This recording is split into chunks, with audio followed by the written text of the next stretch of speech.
the bottom of it with your host, Joshua Moriarty.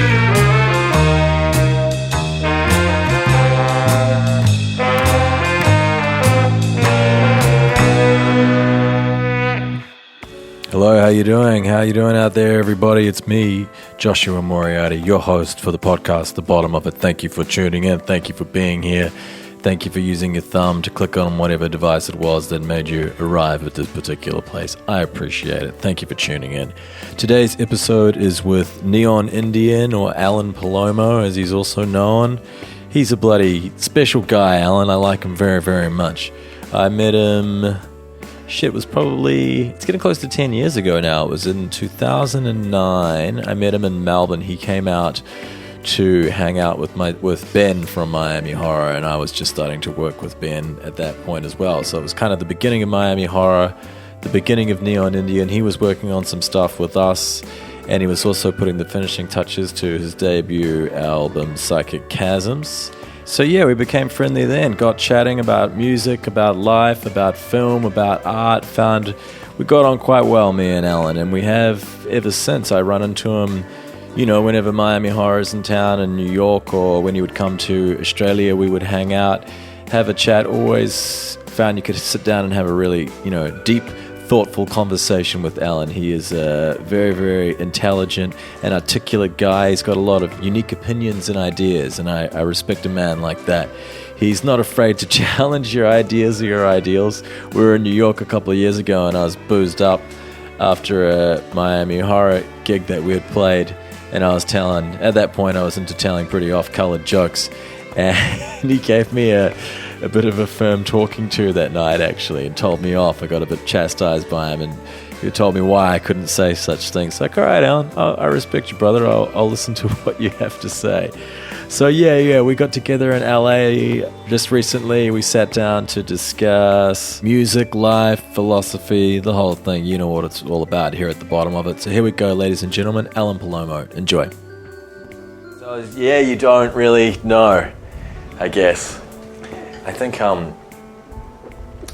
commitments. I mean, I don't even see myself being in Miami Horror as long as I have, and it took me a lot of years to actually completely make peace with it, and then now be like, yeah, I really like being in this band, and now... That sounds like a relationship. Yeah. Eventually you were still playing the field. Yeah, exactly. That's what I was always like. It's like, oh yeah, could never pin me down, never wanted to completely commit to it, and then now I'm like, oh, and then you found out that Miami Horror was what you wanted all along. Yes, Miami Horror is there for you. Miami Horror, wants that phone call if you're going to be out late, Yeah, I didn't see Ben and I being a long-term companionship between the two of us, but because when you're so different to somebody, but after all this time, like, oh, we're still together.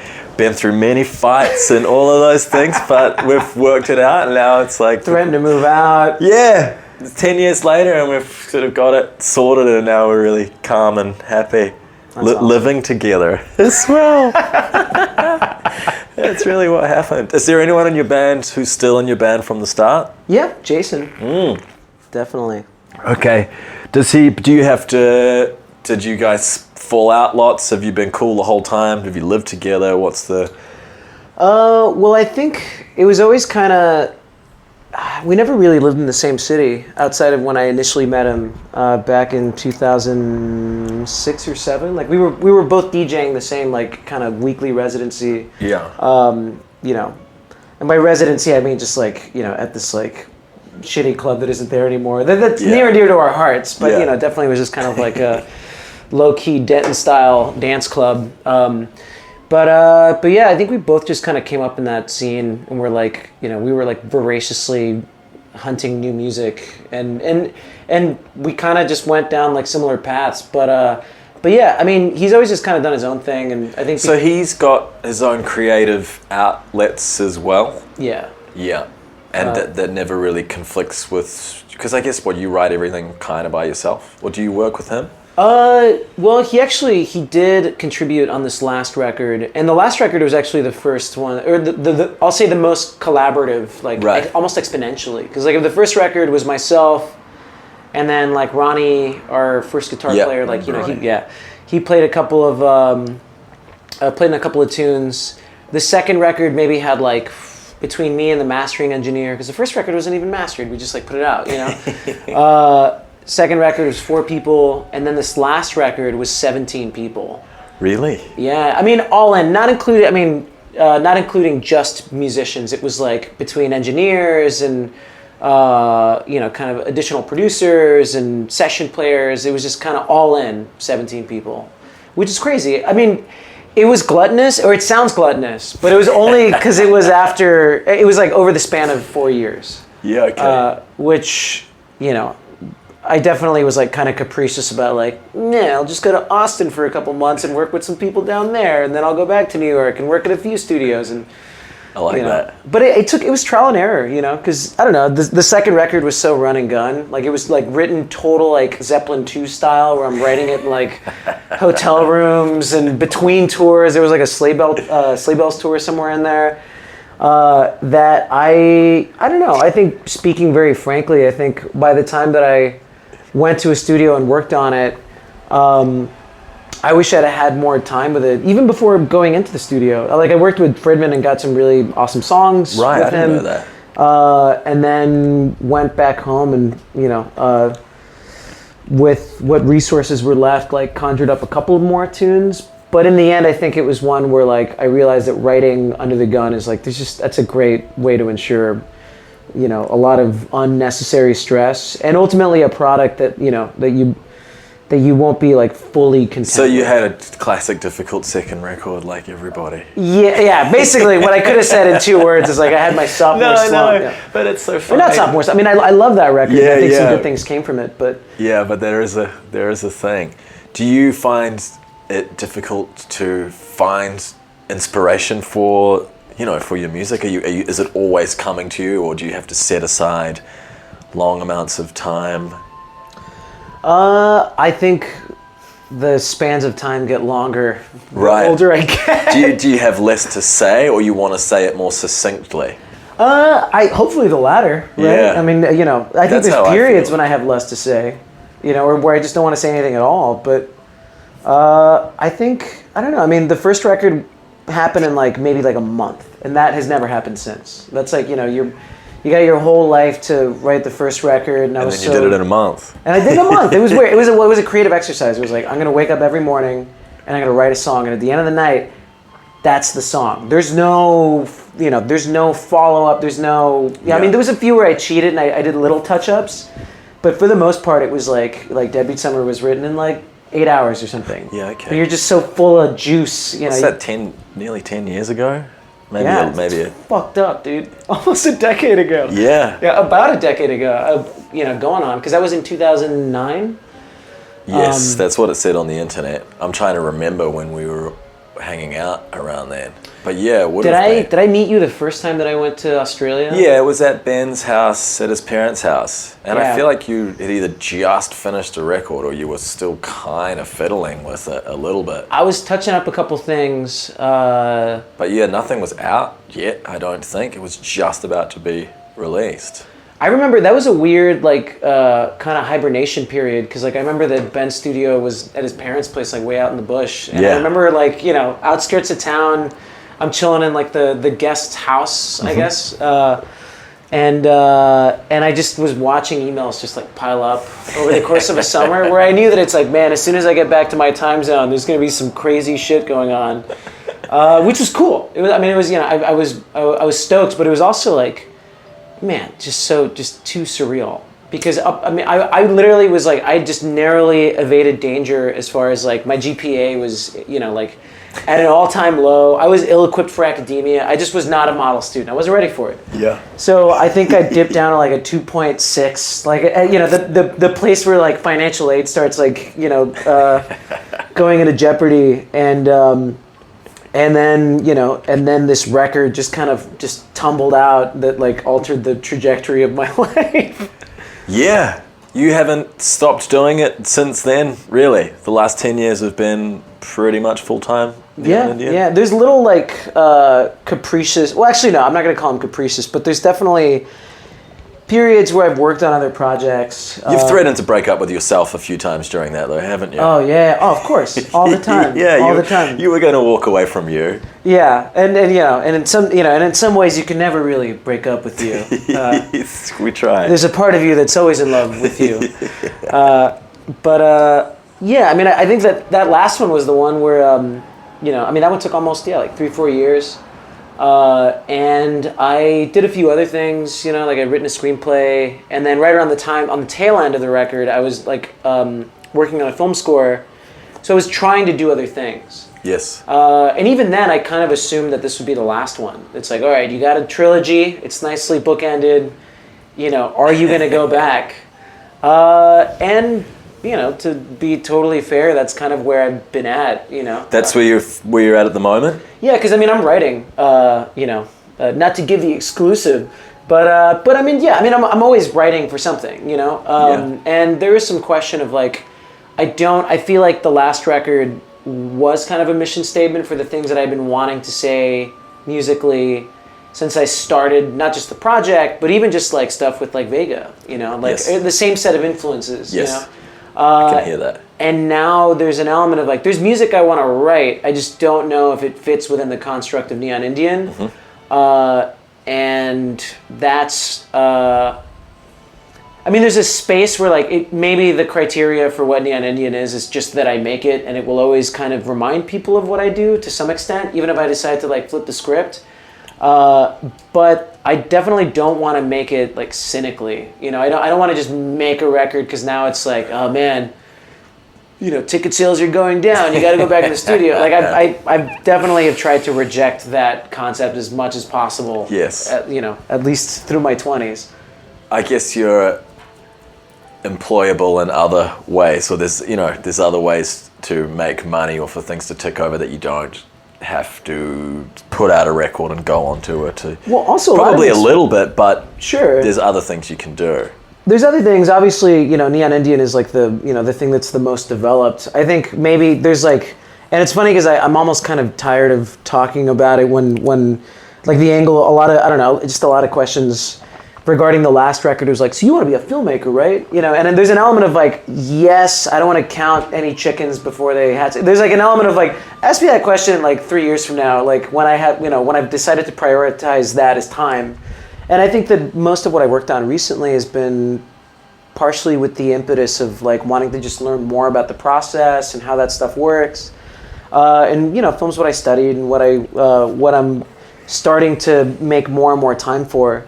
But I think, but it's always like obnoxious to be like, I got a couple things currently cooking up right now. It's like I can just say that like I'm working on stuff. I just can't totally say what it is yet. I know what you mean. I personally, for a long time now, just follow the path in front of me, and I always know where I'm slightly headed.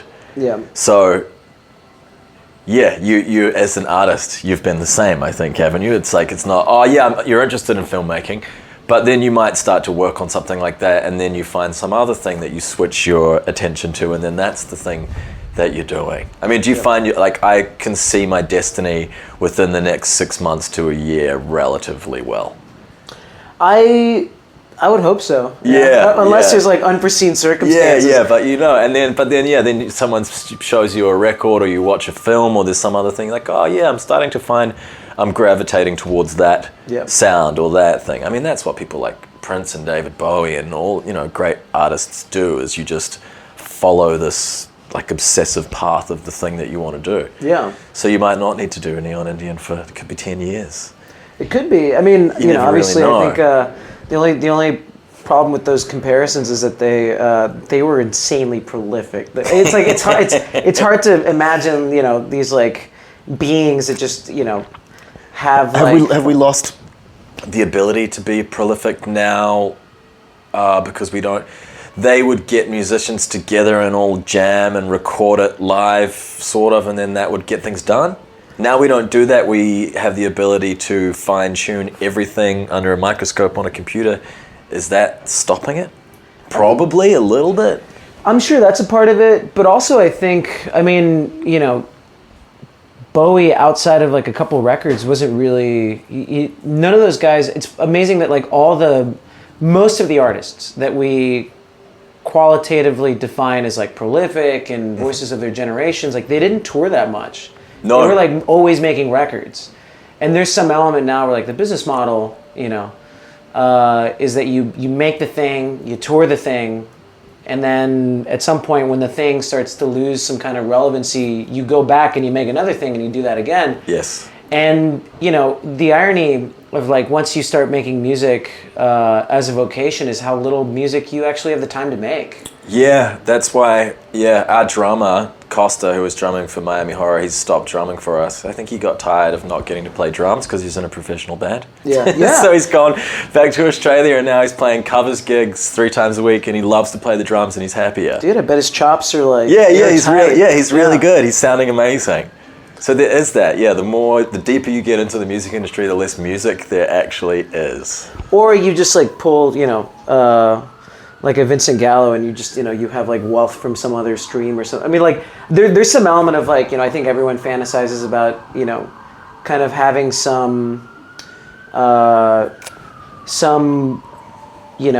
means of living outside of music so that art is always just for art's sake. Yes. And I'm sure it's like completely, I'm sure that for some people that's a reality, but not many though. But not many, no. Because you kind of got to go all in, and like there's some element where like, nobody, you don't want to think of like art as like a greedy venture or something, but you do want to be able to solely be able to focus your time on making the best possible music that you can, or whatever art that might be in whatever medium. Yes.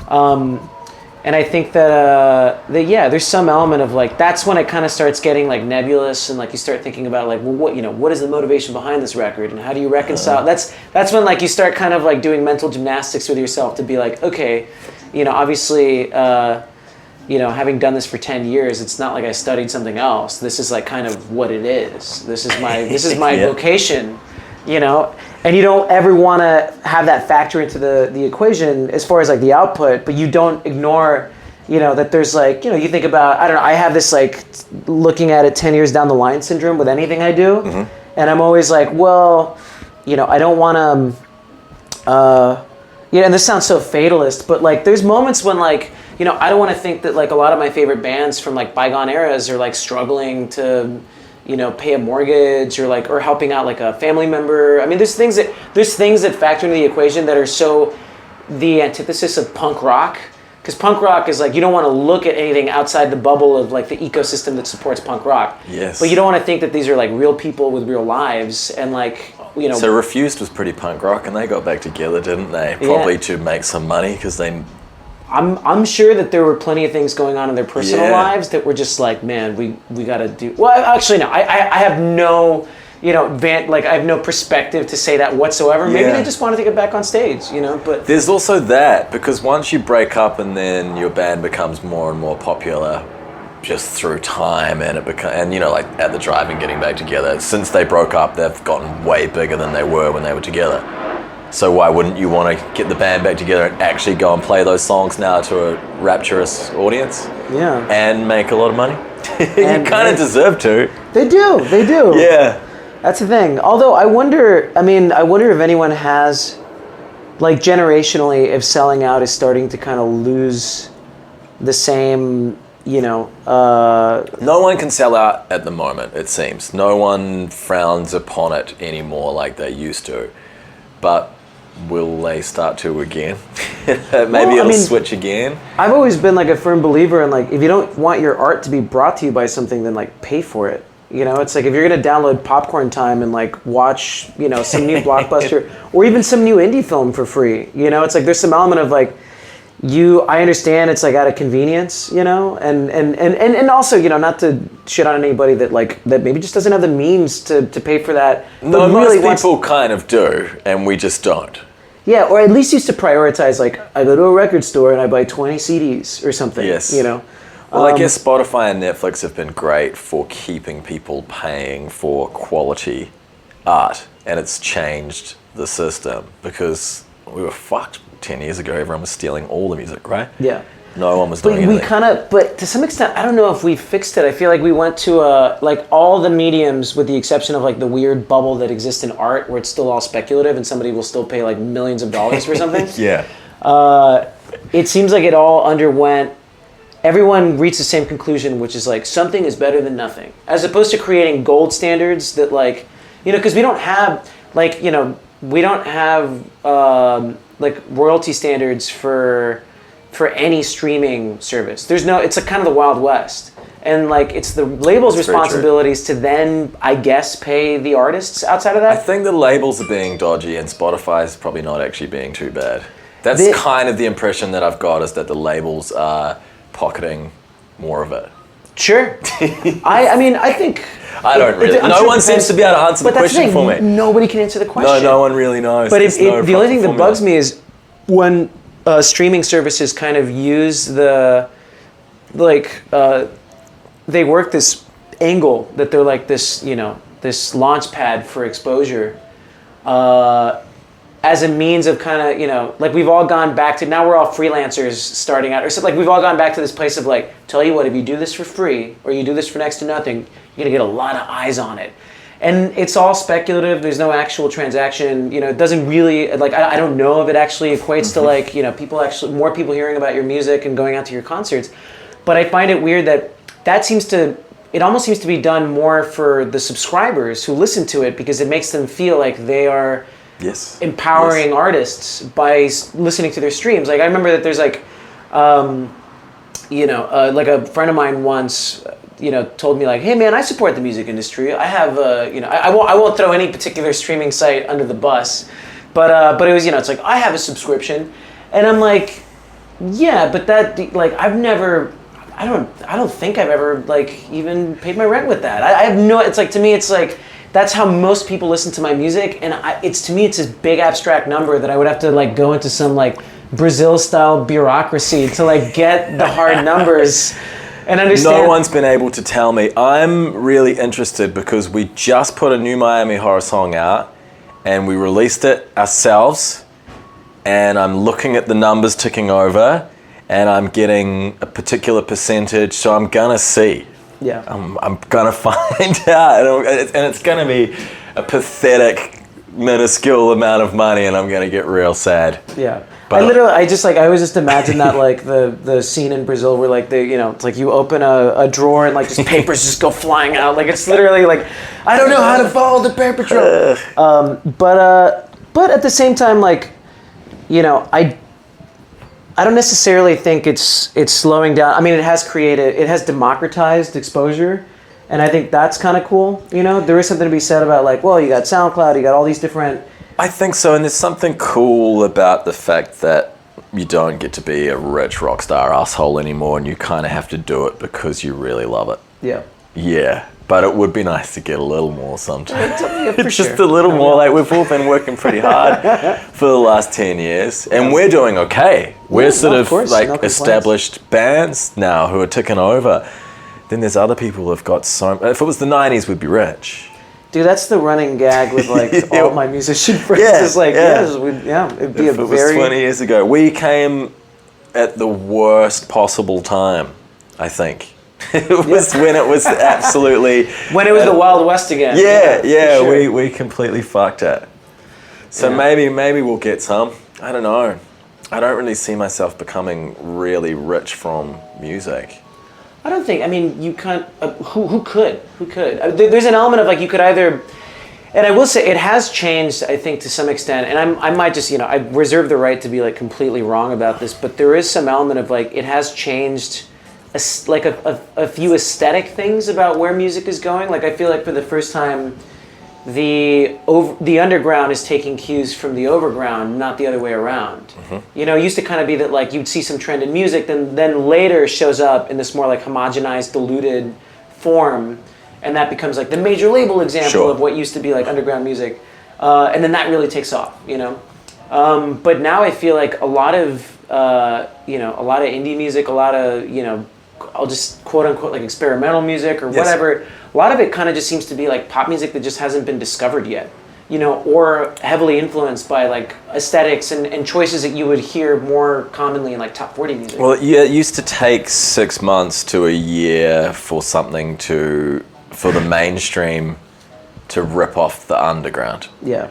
But now, yeah, I know what you mean. Diplo's grabbed something from the underground, made it mainstream, and then the underground people are copying the mainstream thing. And all of this can happen within 2 or 3 months if you're listening to constant songs being uploaded on the internet. Oh, totally. Yeah, Totally. the turnover is extreme. Well, that's what we were talking about earlier with SoundCloud. So give me the statistics again. Oh God, yeah. Please, Sal. A long time ago, I looked this up. It was what is it? And this was like back in 2013 or 14. It might have gone up considerably since then, but like SoundCloud uploads, I think it was 8 hours of music every minute. It's terrifying. And it would take you like 2 or 3 years of nonstop listening to get through one full day of what SoundCloud uploads. Okay. Now that's a lot of people's emotions. Do we have a panel where someone turns up and they go, okay, I want to be an artist?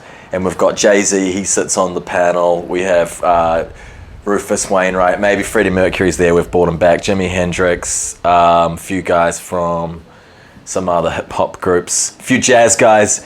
And then this person goes, okay, I want it. And they're like, all right. And they quiz them. They give them 10 questions. It's like Simon Cowell and stuff on X Factor, but it's all the heroes of rock and roll. And then they go, nah, sorry, you're not allowed to release any music yet. Come back to us next year. Yeah. Can we do that? I don't know, because it's one of those things that you Everyone's allowed to express themselves. Everyone can, yeah. But everyone can kind of clutter the internet with their junk, whereas they didn't used to be able to. They'd just clutter their living room, probably, with their shitty paintings. But I can recall a time when I was just cluttering. I know. It's like I know, and it might still be cluttered to a lot of people, I'm sure. I know. But it's like the internet. I can't deny that. Like the internet made, gave me an audience, and that who's to say if that record would have ever been heard by anybody if it was the 90s, in fact, but. I don't think. It's not that it's good or bad. It's just it is what it is, and like not to just call it. Not to just have some like Zen perspective on it. But that's to me. I'm like, well, who's to say? Who's to say if the previous model, which was like a select few people who were paid because they had quote unquote like the ear to discern talent. Yes. Who's to say that they're the ones that should have been deciding, obviously, A&R is like a kind of a dying art or whatever. And there's a lot of people who are famous for having like, oh, so-and-so signed the Ramones or whatever,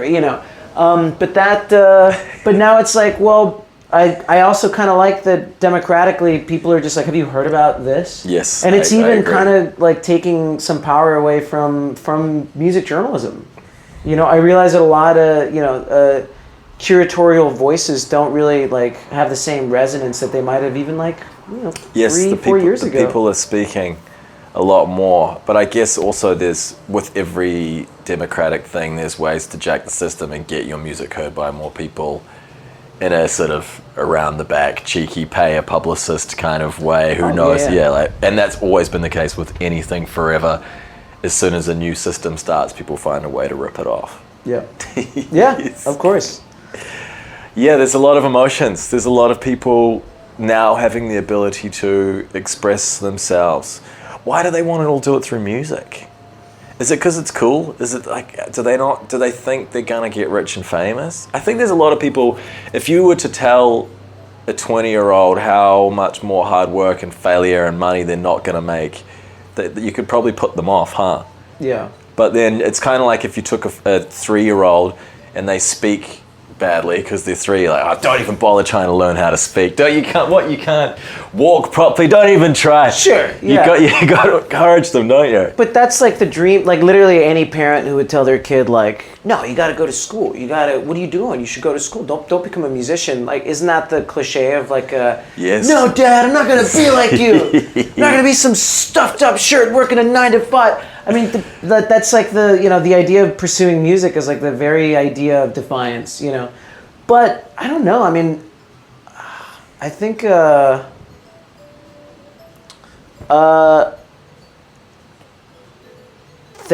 I mean, like my brother and I's parents were very. I mean, they were encouraging in their own way. My dad, I think, definitely at some point was just like, "You guys should study computers." He's a pop star. It says on the internet. I haven't talked to you about this before. He had like a couple records out, like in the one in the late '70s and one in the early '80s, and by the time that we were born, like he was kind of getting out of that, and he still gigs. I mean, that's still how he makes his living. But I think even from him, who's like lived in music, he was like, what you should do is you should study computers. You guys are on the computers so much, you should get a degree in computers, and then you do your music stuff on the side, And that's it. But of course, like we didn't do that. We just went straight into music. But I think, in answer to your earlier question, the reason why it's so appealing to people is that also, like, now more than ever, you can kind of do it on your own. Like, I'll even say, the reason why I got into music, other than, like, obviously I grew up around musicians, but that wasn't even what, so this wasn't always your plan? No. I mean, but artistic, you always wanted to do something artistic? That was always in you? Yeah, definitely that. But I remember, like, I would go, like, my mom, has been, like, a news journalist for... since I was a kid, and there were days when I would go to the news station. She was like the 5 and 10 o'clock news anchor for Telemundo for almost like a decade. So I was definitely around cameras, and I knew that I maybe wanted to work in TV or film or something. I think because I was around enough music, it just didn't seem like it wasn't as mysterious. But when I tried, I got into electronic music in high school, and bought I had my old Casio Ratman, and I would run that through a distortion pedal and just play simple little Casio beats and just try to make music. And it wasn't really, it was a very like ill-fated attempt at like stuff. It's something that maybe might have later sounded like Neon Indian. But I remember when I went to college, the film program that I was enrolled in wouldn't let you check out a camera for the first couple of years. So I wanted to just have some platform to make something, and I was so pissed off that like in my high school, we had all this equipment, and I was already kind of in my mind I was already making movies, man. I was like running around, like just shooting like goofy videos with my friends, and then to go into a situation where like no, you actually can't do any of that stuff for the next 2 years just seemed. Why was that the way they operated? I mean, to some extent, if I had to theorize why it was like their state school, I don't know if it works like that anymore. I think a lot of people wanted to get into RTF, like the radio, television, film program, under the pretense that it's like fun or cool, or I don't know. But there was a process of like of kind of weeding people out by making them undergo like 2 years of all these like unrelated prerequisite courses. That. I don't like that. So there's like a ton of like math and science and like language classes that you would have to take in order, and like maybe you could do one thing relevant to your major per semester. So like, beginning of film history 101, and then the next semester was like beginning of radio history 101. And then eventually you undergo this process of like testing in. So it was very competitive. I mean, there were people who were there on their like 4th year still trying to get into the film program. And I realized that it's like, and call it my own arrogance, but it's like, fuck that. I'm not gonna undergo this like rat race to. No, you just want to do it. Yeah. So then I realized, by that point that I knew how to make music, and that I knew that would be an outlet. And I think we were all kind of like, 2006, 2007, there was definitely some moment happening where like dance music was flirting with like, that was a great time. That was a really, really exciting time. There was a thing happening, and there's a really historic movement, I think, there that will be able to even clearly define more within the next 10 or 20 years. We'll look back on that time. because I remember just going to all those festivals. It was so much fun. You'd go and see Justice, you'd see Soulwax, Daft Punk was coming back. But it was, like rock and roll and electronic were colliding. The guys were getting rid of their guitars and getting synthesizers. Yeah, that's what to quote. James Murphy. Yeah, for sure. It was. And that's completely true. I remember living in San Antonio and, having discovered internet music, not much before that, and seeing that current, I remember the first couple of like Justice remixes and even stuff that was, happening from like Electric Clash. Like I remember before Glass Candy and Chromatics, they were like Danica, Right. And even, a lot of that kind of like some of those like Fortet records, like there was already a whole ecosystem of awesome independent electronic music. And then it's funny now that like in some ways like, Bloghouse kind of became like a pejorative term or something, but I remember that was the stuff that's what I was DJing, that's what I was like, and that's what I was making too, that's what Ghost Hustler and Vega were. But it was like this time of like hearing these songs and kind of imagining what life must be like, what these parties must be like in all the cities that get referenced in dance music. It's like Berlin and London and New York and whatever. So there was definitely like a lot of it was this very like kind of dreamy music for me at least. Where were you? That was in San Antonio at that time? In high school, yeah. And then Denton, I moved to Denton in 2006. That's when I was studying, and then moved to Austin in 2008. So it was Austin when you were kind of right in the thick of it. Yeah. I think Austin, once I had kind of found my footing and learned how to just make music, and knew how to get through that process of like writing it and recording it. I think in my first project, I was definitely there was a bit more of a it was definitely more collaborative. But like we could only afford like one computer, so one person would sit down, write for like 4 hours.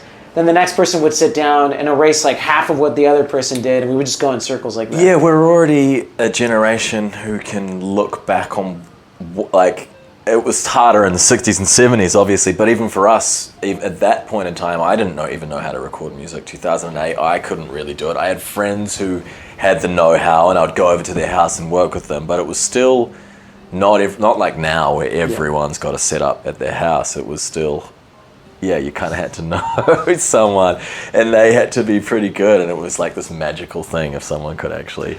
It was, I remember it being like a steep learning curve back in the day. Like it kind of wasn't easy to, like, I remember the earlier versions of Ableton like weren't particularly like user friendly, and Pro Tools and Logic has never been, like user friendly to me at least. Logic has gotten a little less like cryptic, but I remember it was kind of this thing where, you just had to make it work. And I remember, partially with my first student loan, like I just bought a synthesizer, bought a mic and a digital audio workstation and started kind of getting into that stuff.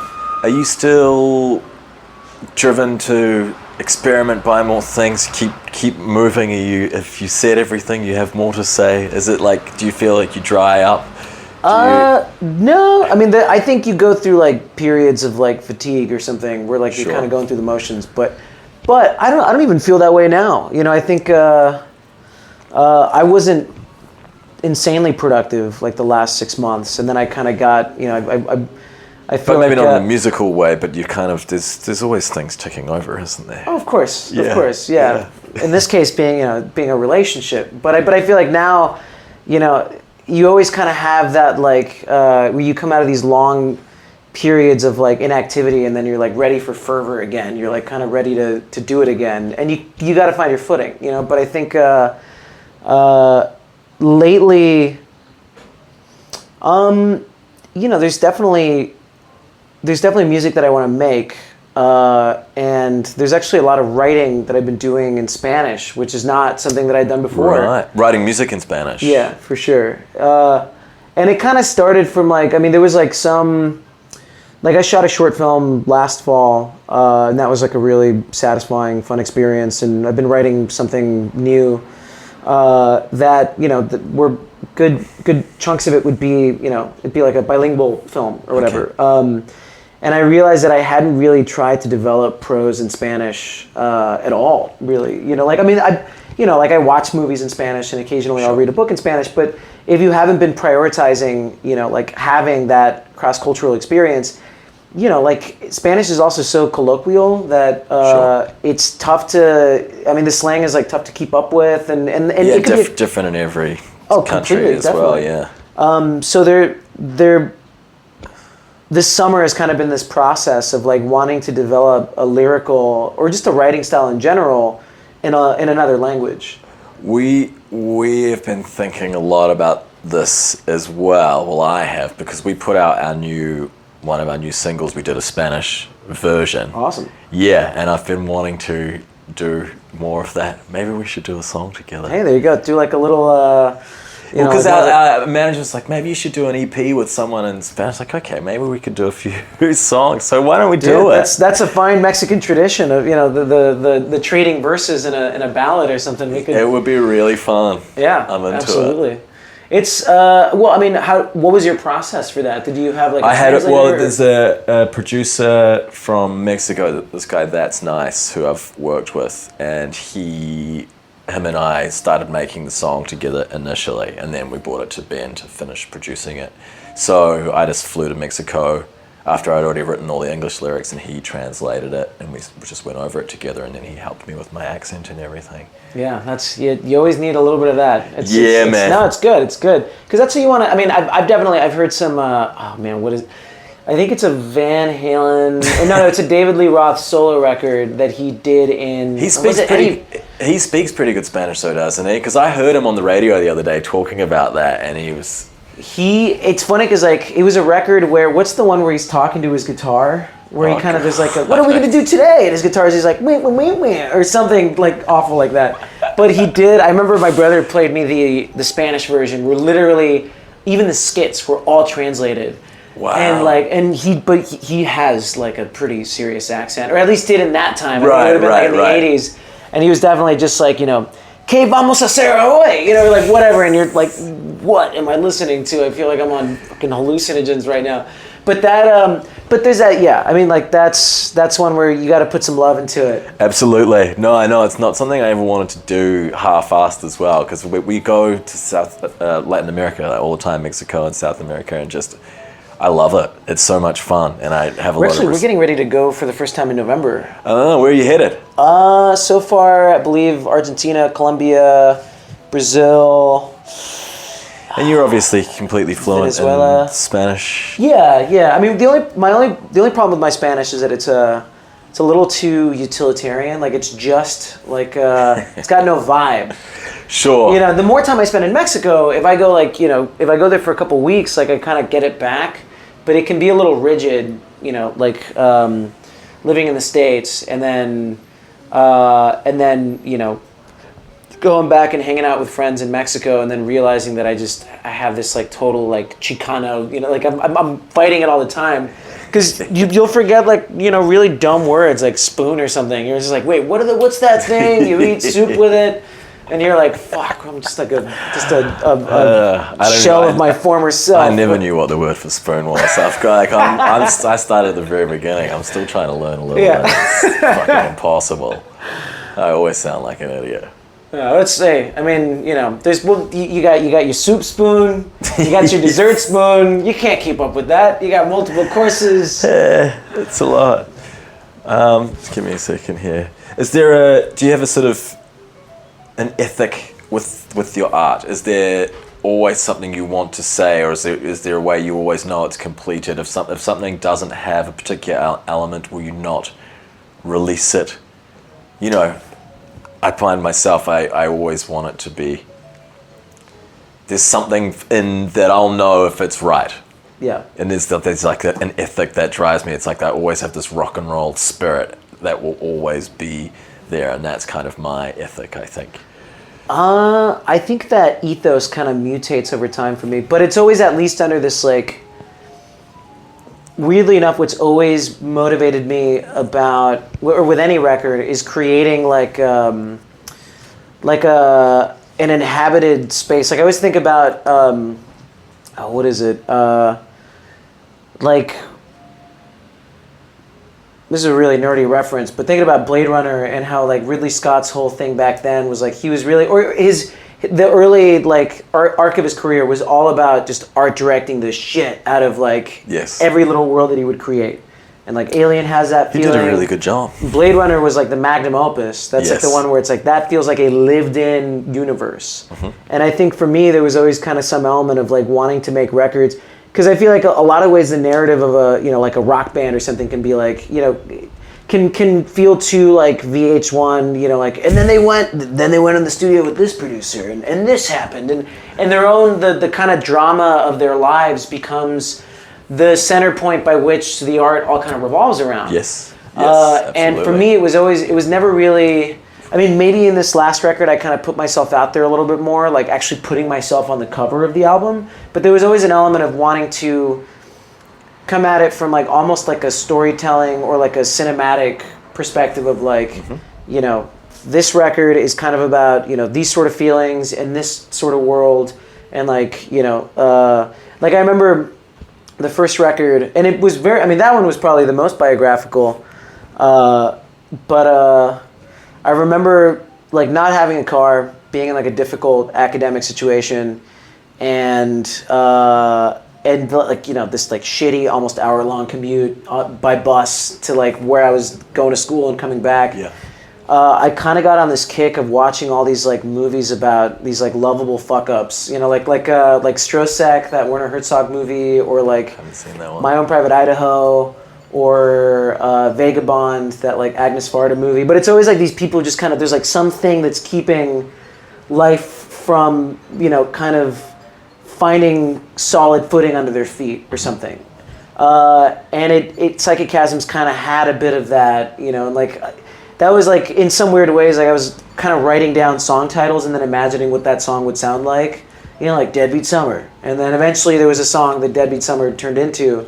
But there were like these throwaway phrases that I just kind of thought about that just seemed to be what was like persisting.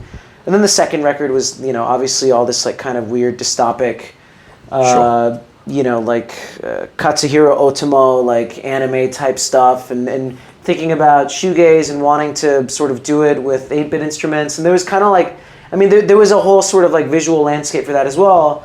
And then the third one really just kind of ran with that vibe of, you know, kind of having this idea of like how different filmmakers interpret New York through different lenses. So like Abel Ferrara has his own like kind of grotesque, fucked up vision of like New York City. And Scorsese, obviously, you know, time and time again has his own vision of it. And Spike Lee has his own vision. And you realize it's like this city that keeps like mythologizing itself through all these different voices. Yes. And I knew it's like, well, you can't make a movie, so, you know, make the album, make like your version of like New York the album. Interesting. And that's kind of what it sort of became, you know. Like, I mean, it was definitely that way a bit with like the music videos. I like the music videos. Oh, thank you. Yeah. I really do. And definitely with the artwork, like I kind of wanted it to feel like we were out there promoting some movie that doesn't exist or something. Yes. And you know, with the next one, it's going to kind of have to, you know, I'm in the process of like, well, what is that, you know, and what are those movies to research, you know? So it's kind of creating a world always for you. Definitely. I like that. And you don't struggle with that sometimes? Does it drive you crazy? Do you go mad in the process of making these things? I think there's like, it's funny because I don't,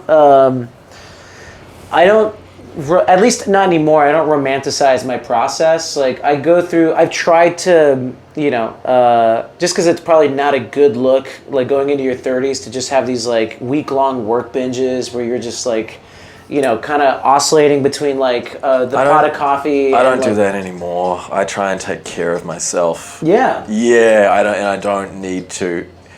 That like, yes, yeah. There is something in your 20s where you do romanticize it and you want to like take acid and write a song or all of these. Yeah. Then now I'm kind of like, oh no, I like just kind of be healthy.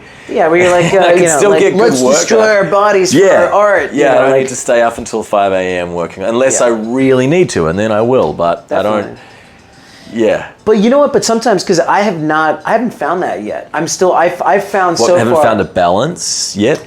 Yeah, or like I've tried, like, in the last year, I've really tried to prioritize, like, you start work at a certain hour and you finish by a certain hour. You never quite will. Yeah. I don't think so, but you get better and better at framing About knowing when to say when. And framing it a little bit and trying. But you also, because of the nature of art, when inspiration strikes or doesn't strike, sometimes you've got to just go a little bit more or a little bit less. Yeah. It's weird because it's still, there's people who'll run into me. I mean, I live in like kind of a more remote area, or what used to be a remote area of Greenpoint, like about as far north as you could live in New York and still It call says it remote in New York. No, sorry, yeah, so it's about as far north as you can live in Brooklyn and still call it Brooklyn. Like, it's at the edge of an industrial complex, and like my rent has stayed pretty reasonable as long as I put up with, like, I feel like I always say this, but like it sounds like there's like a production of Stomp happening across the street at the factory. Like, I don't know what they make other than noise, but every morning there's like just chains and banging on trash cans and like 18-wheelers going in and out. It's part of the reason I think why I got into the habit of working on music at night, because it's like that's when I could find some quiet. Yeah. And it's conflictive with the New York sensibility, because like New York really favors a 9 to 5. Like it rewards people who are done by 5 and then spend the rest of the day reaping the splendors of like living in like the epicenter of Yeah, but Western New York world or now, something. it's not even that. It's like a 7 till 7.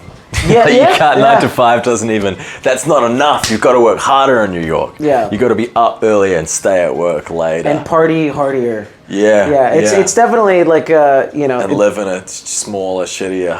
Well, it's I have tough this, there. I have It's this hard work. conversation with friends that moved out here, and they're all like, I don't know, man. At some point, I realized that like you don't, like, people romanticize that like life should be hard living in New York, and then you move somewhere else, and you're like, oh, there's like all these amenities, and you can have your own space. That's exactly the same we're talking about with the art as well, of thinking that you need to stay up really late and that you need to be like miserable or hungover or drunk or on drugs and all these things. Like, oh, actually, no, you can live a nice life and still get things done the same way. New York, I guess a lot of people have probably, because it's just gotten a little bit too difficult for most people now, right?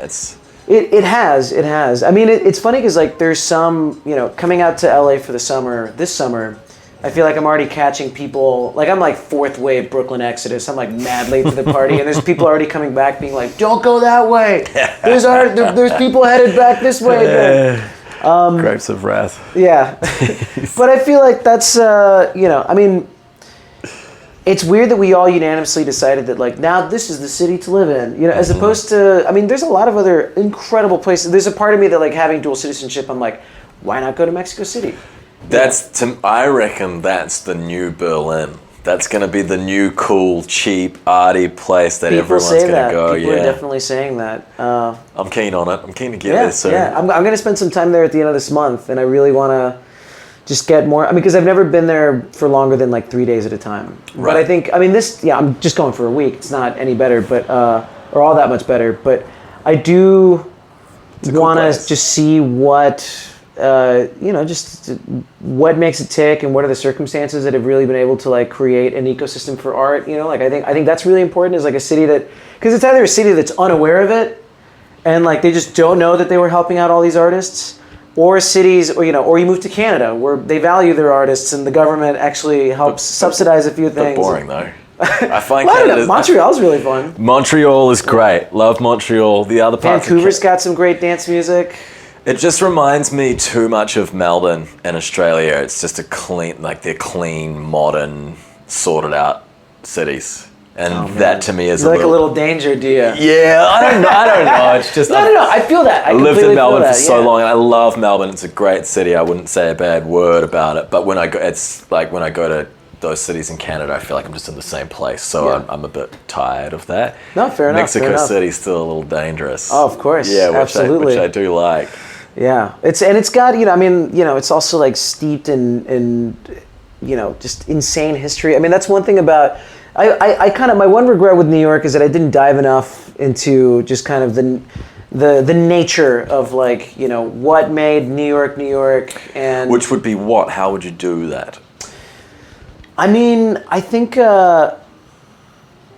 one aspect of it is like, I've definitely kind of dipped into that just through film. Like there's really great, kind of older films that kind of show you New York as it was. And like there's a really great film noir that eventually became a series. It was called The Naked City. Okay. And it starts, it was kind of like now it's a cliche, but like it was this movie where at the time it's like, there's 8 million people in New York City, and there's a story for every one of them, or some kind of thing like that.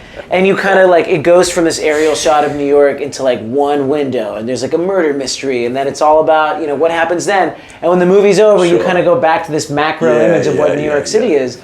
But to me, it was, it's kind of cool to occasionally like consume culture like that gives you some read, and there are, there's like the Brooklyn Museum, there's a lot of places. I will say in LA, people get really excited about the history of LA, and I never really found it. I mean, I remember, the first times that we were hanging out back in like 2009 or 10 and going to LA, like I did not like hanging out here. There was one time where we kind of jumped on this like classics bill, and I think something had happened where all their gear was stolen in Northern California. And we came back and somebody offered us like a DJ gig just to make enough money to get back home. And it was this thing where like we had to figure it out because the following week we were opening for Beach House and Grizzly Bear. Right. And that was like, that was like our first, big gig. Yes. And it was this Vegas, so we had to like get back to Austin, buy a bunch of equipment on credit, and just go back out there and make the money back. So we were just like in a considerably fucked situation. And I remember getting to LA and that weekend, I mean, I didn't know Mike and Tyler all that well back then. Obviously, our dear friends and classics. But they were nice enough to, have us on that bill. And I remember that on the drive back to where we were staying, I think we were staying with Josh, Goldroom Josh. Right, okay. Before he had that project. And I remember that we were on the highway and like somebody veered over 3 lanes to pull over and vomit. And we got it, like we just, Danny, our old manager, just like slams on the brakes. And the car is like careening out of control, and we're kind of like going sideways on the highway. And we managed to miss one car that passed us on the left, and the car that had just, that was like screeching to a halt on the right. And then eventually, like Danny like finds equilibrium, and we just pull over to the shoulder. And I just remember in that moment just thinking like, "Fuck, I hate this fucking city. Fuck this city." But every time I came back, it got a little bit better, and I realized that LA is a city of buried treasure. Like you need friends to show you around. Like New York, you just get dropped off in a neighborhood and you walk around until everyone loves New York to visit as a tourist because it's all there and it feels alive. But LA, you have to know people. It can be. I'm pretty sure it can be very lonely if you don't have friends out here, if you don't really know what you're doing. I hated it the first few times we came here as well because I didn't know anyone. And also, when we first came, we stayed in Hollywood and right in the thick of it. Oh, man, it's disgusting. Like near like Madame Tussauds or something? Yeah, we were basically, I saw Spider-Man having breakfast in the morning before he had his mask on. Not Tobey Maguire. No, the guy doing photos outside the Chinese theater. Yeah, for sure. I think I actually saw Clark Kent come in and change into a Superman outfit in that cafe and then come back out again. Hey man, even heroes have breakfast. It's the most important meal of the day. Do you have any hobbies that aren't music? What do you do when you're not doing rock and roll? That's a really great question because I feel like it's starting to diversify a little bit more. I've gotten more into cooking. Partly out of that's a good one. Yeah, that's a great one. You see results immediately. You do. I kind of went from burning cereal, just having like zero culinary abilities to at least like cooking for myself. I don't know. I mean, there's like certain things where like also living in New York, it gets very easy to just order takeout because there's a lot of great places and there's a lot of really cheap places that, whether the food is edible or not is definitely a good question, but you'll feel full. And I think it was easy to live like that for a long time, but at some point, definitely, I remember staying with some friends in Austin. I was subletting I was renting out the space for this band that has since dissolved, but it was Pure X. And like a bunch of friends lived out there. It was like this one house in Austin. And I remember that my friends in this band, Silent Diane, I mean, that was like a whole ritual. Is like they would cook at least like a couple nights a week. And to me, it just seemed like this, like, it seemed so arcane. It was like, it was like this black magic of like, what are you doing with that pan? Like, I don't understand what I'm seeing. That's the same thing with what music production was like when you didn't know how to do it. Completely. And then once you start to figure it out, oh god, it's actually not. Oh, totally. Since I've been out here, I've mostly just been cooking for myself, just because it's because there's a joy to be derived from it. Even if and that's the thing. I can kind of be. Even if I'm not in a good working spell, I can be a bit of a workaholic. Like, and those are the most frustrating periods where you're making yourself work, but nothing like productive is coming out. So I realized that like a very smart thing to do is like, well, you stop, and for a good hour, you make yourself a good meal. So this is great. I like this. And then you sit down and you eat that meal, and then you contemplate whether or not you want to keep going. You could also just watch some Twin Peaks and go to bed. It's like not, that option also exists. But and you're getting better at something else. Yeah. Every single meal, you're getting a little bit better at. You're learning a new skill. But that's like still so nascent. I mean, it's funny because like my big hobby is like one of the things I really miss about New York is that it kind of has. Oh man, it's gonna sound like such a sad boy routine, but like it has an abundance of really great art house theaters that are all in competition with each other.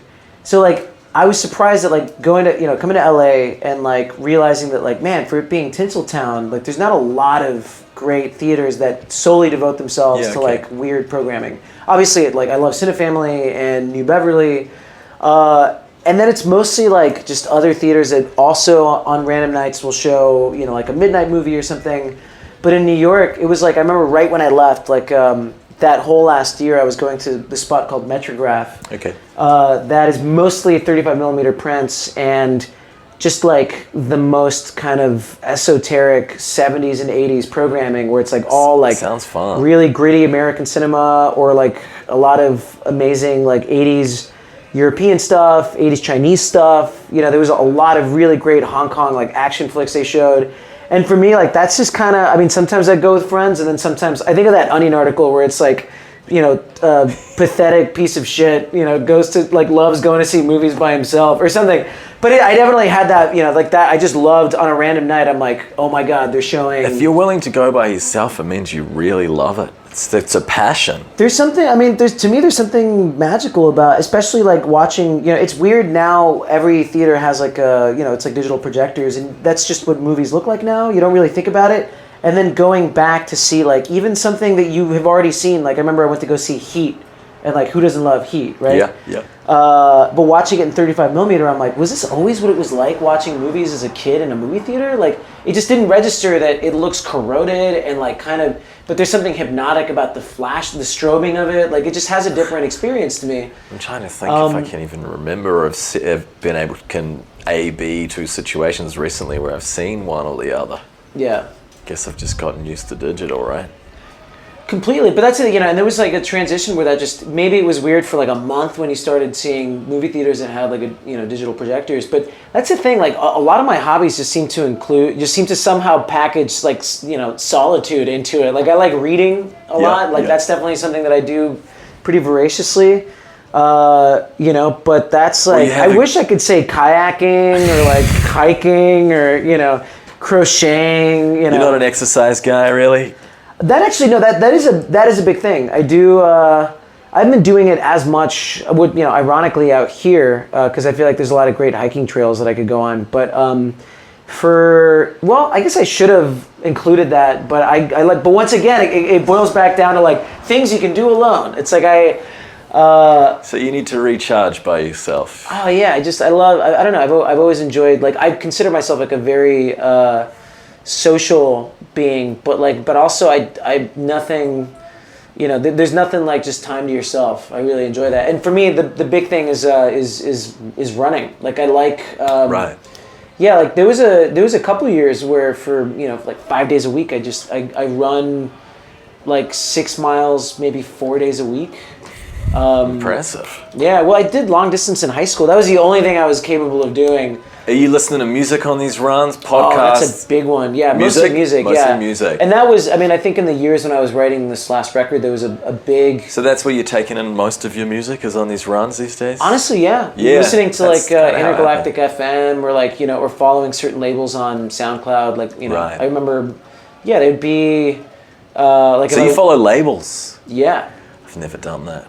Well, they occasionally put out really great mixes. I mean, I remember, getting really into what's that label that puts out like Mall Grab, like Unknown to the Unknown. I mean, there's just like there's a lot of them, but I remember that those were the times where I was like, you know what, I just want something with like a steady beat for the next hour, because I mean that's around the time frame that it takes you to run that far. Yeah, you know? So that was just kind of a big way to just like learn about music and digest it. Aside from DJing. I mean, also DJing is probably a big hobby. Like it seems kind of a weird hobby, that all of my hobbies seem to occupy the thing that I do, because I just never turn off and stop thinking about the thing that I do. But that's but that for me is like a huge joy, especially in New York, where there's so many friends that also like collect records, and you just have these nights where you do like low key all vinyl DJ sets at like a friend's spot. Yeah. Are you a big party drinker guy and all that, or not? Not as much these days, but I go through like spells of it where I'm just like, oh, I'll have one drink, and then 3 days later, there's no such thing as one drink. There is no such thing as one drink. I think I would say part of what became less appealing about touring as I got older is that it puts you in that frame of mind, because nobody, you don't have you don't have a boss that you're answering to when you're like when you're hungover at a venue like waiting to sound check. And you're as a career, you're always in a situation where people just place alcohol in front of you. There's not many jobs where when you turn up to work they give you 4 big bottles of booze, eh? Yeah, yeah. That's the thing. It's like, is it, is it even work at that point? I mean, I would say that that for the fraternal, like, these are my bandmates, kind of like fun hang aspect of it. Like it does do something for that.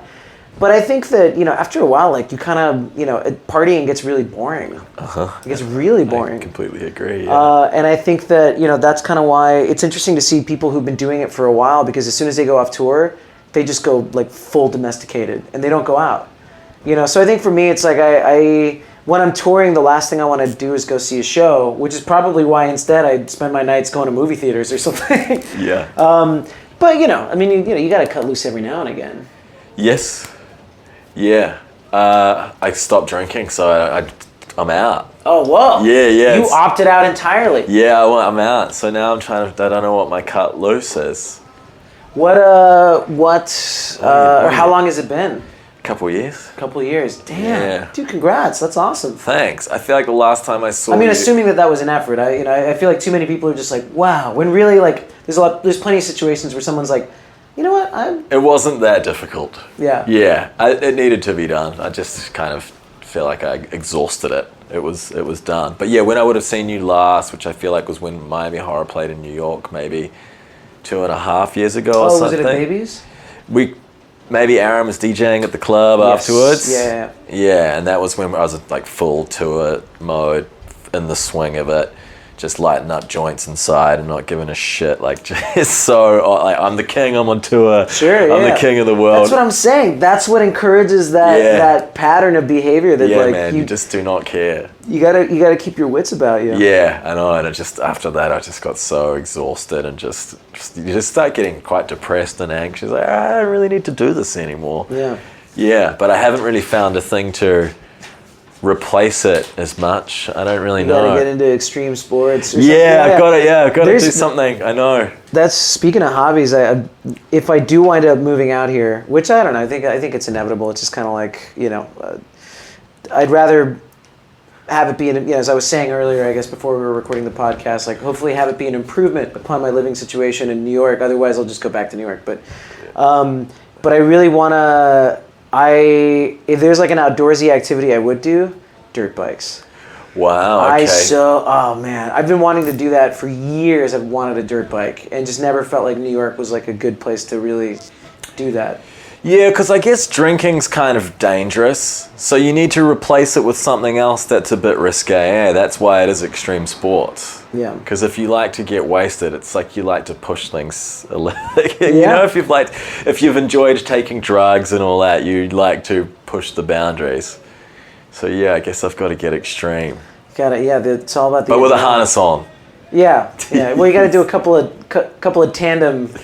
A few tandem jumps. Yeah, for sure. One final question. Sure. This is one I always like to ask everyone, are you optimistic or pessimistic about the future of humanity? Oh man, that's brutal. That's brutal because I feel like many of my perspectives throughout the last hour or so have been, somewhat fatalist, but I definitely. I mean, the numbers are in, aren't they? I mean, there's some element of like there will be some great crisis. Shit's gonna go down? Yeah, of course, man. I mean, there's a certain element of like I look at our generation, and if there had to be a name for it that I could coin, it would be like the giddy nihilists. There's like some element of this sounds so brutal. It sounds so critical, but I also say, I mean, there's like I don't know. There's like some sort of either. It's not that we're ignoring oblivion. It's that like maybe now being born into a situation of oblivion, you would maybe have a different relationship with it. And look, every generation thinks that they're like on the brink of apocalypse. And I reserve the right to be like absolutely wrong. But I do at the very least think that I do think that we're living in what will be referred to as the before time. Not to get all Mad Max, but like there's some element of like the paradigm will change as we know it. And that's just because it's like, I mean, outside of it, changes in the weather alone, I mean, if that does factor in, which it inevitably will, it's like you will have millions of climate change refugees. That's like a thing we haven't even thought about. Like really, we haven't planned for it. And I do think that obviously I do think that the human race has a tenacity to have made it this far. Absolutely. And hopefully we have the toolkit to break through and find some means to thrive. We do have adaptability. Did you ever read The Road? Cormac McCarthy's. Yeah. Actually, I've not. But I know it describes like a similar dystopic scenario. Yeah, I guess what is it like? It's conveyed in the film, but not as much as it is in the book, where it's like. Everything's gone tits up. It's over. The world is fucked. But there's still love between this man and his child. And the kind of whole overall thing is no matter how bad it gets, love will always exist. Yeah. And I guess that maybe keeps people alive or keeps us going. Oh, of course. It's in our so program, we'll always. it's like innate. Yeah. And there is beauty in that. I mean, that's not to say that we're like going to perish. I just think it's like the pessimistic part of my view has to do with the situation. Yeah, that I'm the same. We're leaving for future generations to inherit, and it'll only get exponentially worse. Yeah. Which sounds so brutal. I know, but I don't know. At the same time, I mean, like I said, I do also have some level of optimism for our ability to adapt, and B, for the basic tenets of like human decency to pervade, like love and empathy, And do you think, as artists or musicians, what does it? Should we be picking up guns and fighting people instead? Should we be on picket lines more? I kind of feel like it's easy to, you comment, by being an artist or a musician, you're sort of commenting on society with your songs and everything. Should we be doing more? Are we doing a lot? I think, obviously, look, like 6 months ago really changed the entire paradigm, right? Like we're all kind of living in this new reality or whatever. As I like to call it, there's like I felt some kind of weird existential crisis, where I'm like, I feel like I'm mourning the corrosion of objective reality. Like even if we were all being fed the same lie for the last like few hundred years, at least we all collectively believe the same lie. Yeah. Now there's like competing factions for which lie we want to accept as reality. And it's all these things that like aren't very, like there's all these, the problem is that, you don't have some like truly rigorous way to qualitatively define reality. There's like, it's always going to kind of be superseded by bias and perspective, and you have like just different competing factions for what is truth. And I do think that that maybe up until 6 months ago, we were like the most apolitical generation, or well, not the most, but definitely. Yeah. Artistically, I think that that music and art to some extent, in many ways, has been apolitical. Mm-hmm. And now there's a little bit more of a priority. The only thing that I fear is that I think that social media, because it gives you a platform to express your view, it might delude you into thinking that just sharing something is cool. action, is a verb. I completely agree. I think that can be maybe, and not that there's anything wrong with sharing your opinion. I think that also there's a lot of, it's unified a lot of people, and it is empowering to see us all like kind of rallying around something. But I think that it can be really concerning when someone's just like clicks share and they're like, well, I did my part, or this is, now that I have this outlet, I won't be going to the rally, or I won't be, donating X amount of dollars to, whatever political cause you feel inclined to follow, and I think that that part of it is really concerning because it makes you, it gives you like this like kind of some outlet that is very problematic, because also like whenever I see friends on Facebook that decide that they're going to unfriend anybody that they don't agree with ideologically, then it puts you in a position where the views that you share are all shared with people who agree with your views completely.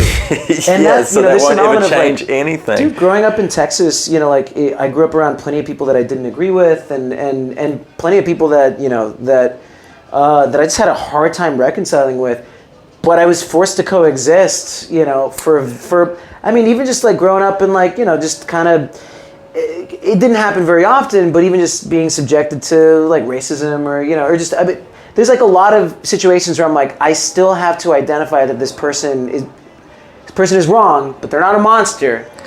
Yes. You just need to be able to figure out, and that's what, there's a certain part of me that really wants to call for like some culture of inclusion, where we really try to bridge the gap somehow, as opposed to like we're becoming more and more divisive.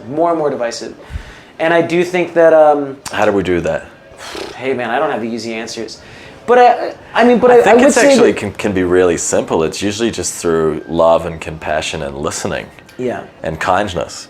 And then so if you don't agree with someone, but if you're willing to listen to them and love them and show them compassion and kindness, maybe that will change the way that like it's really this simple biblical concepts. It's really hard to do. It's very difficult to do. But I think it's like absolutely like a worthwhile fight. Yeah. There's like even anybody that's ever given me shit for my ethnicity or for not having been an American citizen or whatever, there's still some element of like, what, I would still gladly sit down with that person over some coffee and just be like, why are you so pissed, dude? Let's talk about this. And if you sit down if you one-on-one with people, it completely changes it as well. Once you get them in a mob, dangerous. Always. Mob mentality has always been dangerous.